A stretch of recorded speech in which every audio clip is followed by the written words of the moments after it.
Pur essendo presente a Roma, il presidente della regione siciliana Renato Schifani ha delegato l'assessore ai beni culturali Francesco Paolo Scarpinato per partecipare alla conferenza stampa in programma nella sede della stampa estera a Palazzo Grazioli per presentare il programma di Agrigento Capitale della Cultura 2025.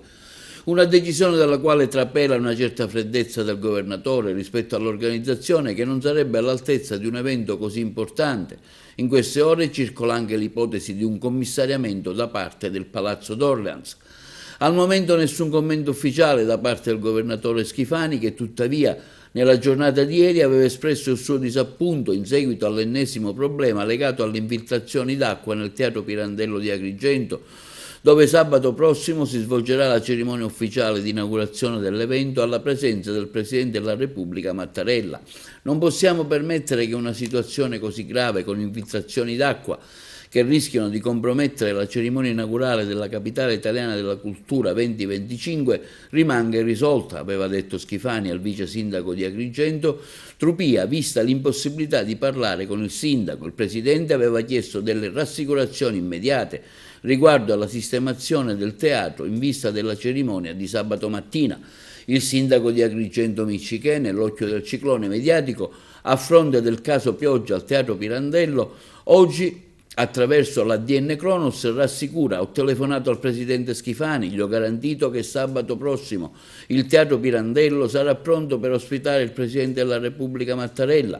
I lavori, continua Miccichè, sono stati già avviati e sono in fase di ultimazione, lavorano operai legati con le funi e una squadra di edilizia acrobatica. È un intervento già programmato proprio in previsione della visita di Mattarella. Come spesso accade, la burocrazia non agevola il compito, continua Miccichè, ma entro sabato le opere saranno concluse. Il clamore è immotivato, così come per gli strafalcioni sui cartelli stradali dell'ANAS, sui quali non vi è alcuna responsabilità del comune di Agrigento. E poi, continua Miccichè, perché divulgare la notizia sui social invece di avvisare gli organi competenti? Sarebbe bastato informare me o il mio assessore, saremmo intervenuti immediatamente sollecitando la correzione, evitando un danno d'immagine alla città.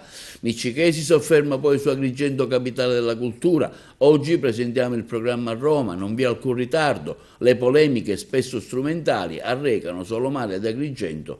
L'anno come Capitale della Cultura è una straordinaria vetrina da cui deriveranno benefici economici e strutturali. Lavoro per ottenere i finanziamenti, perché il €1.000.000 stanziato dal Ministero della Cultura serve solo per i progetti del dossier. In città vi sono criticità accumulate negli anni, servono servizi e infrastrutture, interventi sul decoro e arredo urbano, verde, illuminazione e strade. Sulla crisi idrica sono preoccupato, non lo nascondo, dice Miccichè, ma anche fiducioso, perché confido nel governo regionale.